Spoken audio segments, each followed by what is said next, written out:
Adani समूहाबद्दलच्या Hindenburg अहवाल प्रकरणी सर्वोच्च न्यायालयाने आज मोठा निर्णय दिला असून या निर्णयामुळे अदानी समूहाला मोठा दिलासा मिळाला आहे।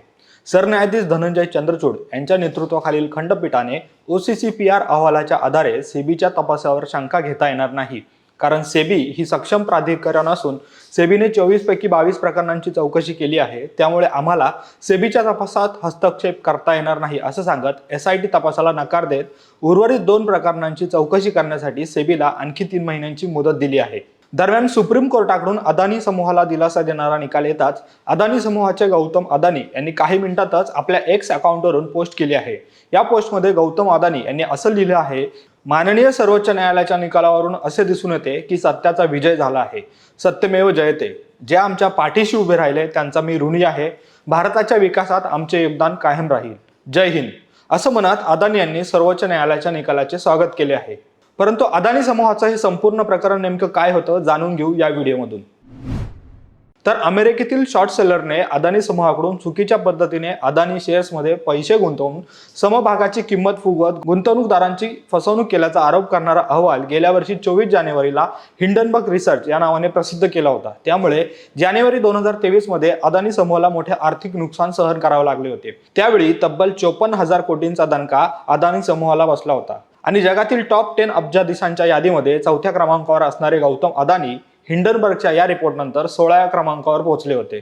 तर हिंडनबर्गचा हा अहवाल समोर आल्यानंतर अनेक जणांनी सर्वोच्च न्यायालयात जनहित याचिका दाखल करत हिंडनबर्ग रिसर्चच्या आरोपावर चौकशी केली जावी अशी मागणी याचिकेतून केली होती। तर याचिकेकर्त्यांचे वकील प्रशांत भूषण यांनी अदानी कंपन्यांच्या शेअर्समधील गुंतवणुकीचा नक्की कोणाला काय फायदा झाला आहे हेही तपासावे अशी मागणी केली होती।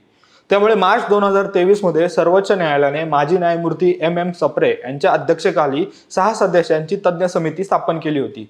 तर चौकशीसाठी स्थापन करण्यात आलेल्या या समितीने मे महिन्यात अदानी समूहाविरुद्ध कोणतेही पुरावे सापडले नसल्याचे म्हटले होते। त्यामुळे अदानी समूहाकडून करण्यात आलेल्या सिक्युरिटी कायद्याच्या उल्लंघनाची चौकशी करण्याचे निर्देश सर्वोच्च न्यायालयाने सेबीला दिले होते व ही चौकशी 15 ऑगस्ट पर्यंत पूर्ण करावी असं सांगितलं होतं। त्यानंतर नोव्हेंबरमध्ये या प्रकरणाची पुन्हा सुनावणी झाली आणि 24 नोव्हेंबर रोजी सेबीने सांगितले की तपासासाठी अतिरिक्त वेळ आम्हाला लागणार आहे।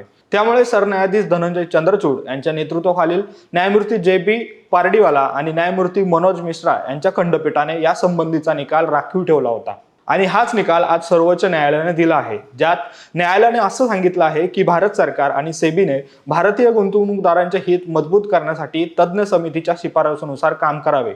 दरम्यान सर्वोच्च न्यायालयाच्या या निर्णयानंतर अदानी समूहाच्या कंपन्यांचे शेअर्स तेजीत आले असून अदानी समूहाच्या शेअर बाजारात लिस्ट असलेल्या सर्व कंपन्यांच्या शेअर्समध्ये आज मोठी वाढ झाली आहे। तर सर्वोच्च न्यायालयाने अदानी प्रकरणात दिलेल्या या निर्णयावर तुमचे काय मत आहे हे आम्हाला कमेंट करून सांगा आणि असेच व्हिडिओ पाहण्यासाठी आमच्या महाटॉक्स YouTube चॅनलला सबस्क्राईब करा आणि Facebook पेजला फॉलो आणि लाईक करा।